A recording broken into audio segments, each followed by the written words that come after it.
उषा के 2 बेटे थे, ऋषभ और सुनील। ऋषभ उसका सौतेला बेटा था। उषा हमेशा ही अपने सगे बेटे सुनील को ज्यादा प्यार करती थी। सुनील की शादी हो चुकी थी और ऋषभ की शादी भी निशा नाम की लड़की से हो जाती है। उषा सुनील की पत्नी कीर्ति को ज्यादा प्यार करती थी। एक दिन वो अपनी बहू कीर्ति के लिए साड़ी ले आती है। ये लो बहू, तुम्हारे लिए साड़ी लाई हूँ। कल पड़ोस की शादी में जाना है ना, तुम यही पहन कर चलना। तभी वहाँ ऋषभ आ जाता है। अरे माँ, तुम निशा के लिए साड़ी नहीं लाई? वो भी तो कल शादी में जाएगी ना? हाँ, वो भी जाएगी, पर उसके पास तो काफी साड़ी होंगी ना। अभी अभी तो शादी हुई है तुम दोनों की, तो उसी में से कोई पहन लेगी वो। ऋषभ ये सुनकर उदास हो जाता है। तब निशा कहती है, आप उदास क्यों होते हो जी?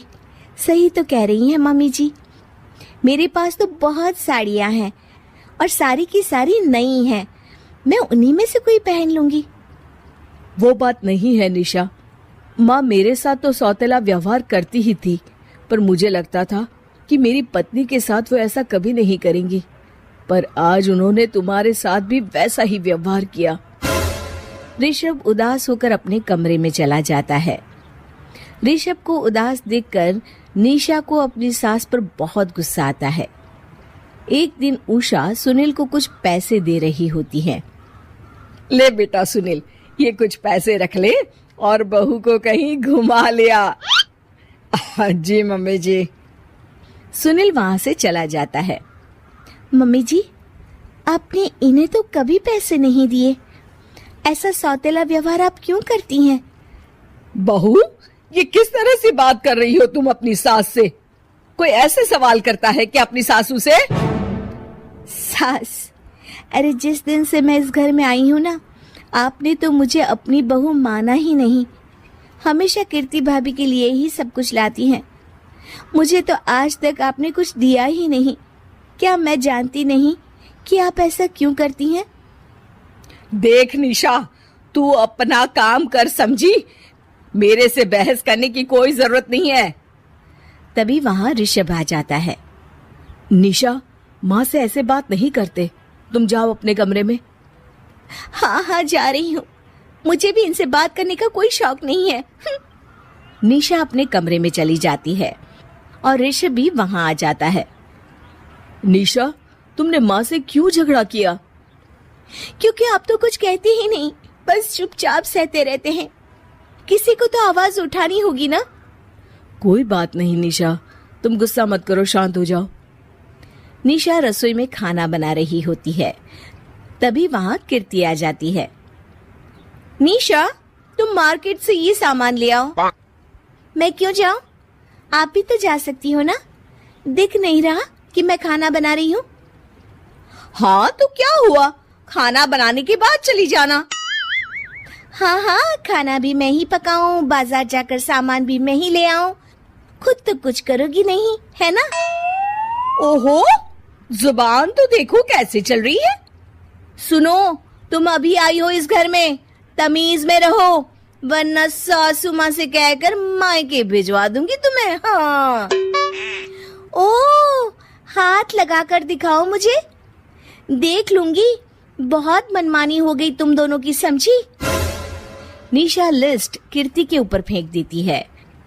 कीर्ति निशा को मारने आती है तो निशा उसका हाथ मोड़ देती है। मर गई रे, छोड़ मेरा हाथ। आज के बाद मुझसे कोई बदतमीजी की तो अच्छा नहीं होगा। कीर्ति रोते हुए अपने कमरे में चली जाती है। उस निशा चुड़ैल ने मेरा हाथ मोड़ दिया। मुझे नहीं रहना इस घर में। अरे कैसी बेकार की बातें कर रही हो। अरे निकालना ही है तो ऋषभ और निशा को निकालेंगे। नहीं, मुझे अलग घर चाहिए। कान खोलकर सुन लीजिए, हम दोनों इस घर से जल्द जाएंगे। आप नए घर का इंतजाम कीजिए बस। मैं इन दोनों के साथ ज्यादा नहीं रह सकती। हाँ, वैसे मैं भी कुछ दिनों से सोच रहा था। अच्छा हुआ तुमने कह दिया, मैं माँ को भी बता देता हूँ। माँ? वो क्या करेंगी तुम्हारे साथ जाकर? मैं चाहती हूँ कि तुम और मैं बस हम दोनों ही कहीं शिफ्ट हो जाएं, इस सब झमेले से दूर। अरे पर माँ को यहाँ छोड़कर इस तरह से जाना ठीक नहीं रहेगा कीर्ति। वैसे वो तुम्हें कितना प्यार भी तो करती हैं। नाम का ख्याल रखती है, क्योंकि तुम सगे बेटे हो ना, इसलिए। तुम अगर सौतेले होते तो मेरे साथ भी ऐसे ही सलूक करती जैसे अभी तुम्हारे सौतेले भाई और उसकी पत्नी से करती है। अरे पर फिर भी कुछ भी नहीं। देखो, या तो हम दोनों इस घर से कहीं दूर जाएंगे या फिर मैं अपने मायके चली जाऊंगी। हाँ, बता देती हूँ।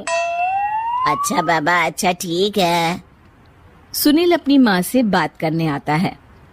माँ, मैं सोच रहा हूँ कि कीर्ति के साथ अलग घर में शिफ्ट हो जाऊं।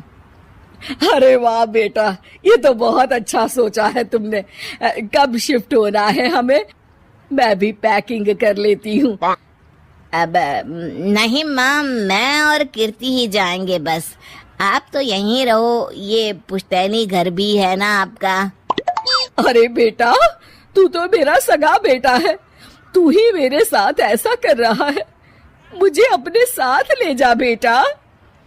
तभी वहाँ कीर्ति आ जाती है। अरे माँ, आपको पता भी है कि किराए के घर में कितना खर्चा होता है, और अगर आपको भी लेकर गए तो और खर्चा होगा। आप तो बस यहीं रहो इसी घर में। कोई बात नहीं सुनील, तुम लोग चले जाओ, माँ यहीं रहेंगी हमारे साथ। हम माँ का ख्याल रखेंगे, तुम लोग अपनी गृहस्थी संभालो। निशा को ये देखकर बहुत खुशी होती है। वो मन ही मन सोचती है, अब आया ना ऊंट पहाड़ के नीचे। अब मम्मी जी को पता चलेगा, बड़ा सगा और सौतेला करती रहती थी। सगा बेटा तो जा रहा है छोड़कर, अब आएगी इन्हें अकल, और नहीं आई तो मैं ला कर रहूंगी।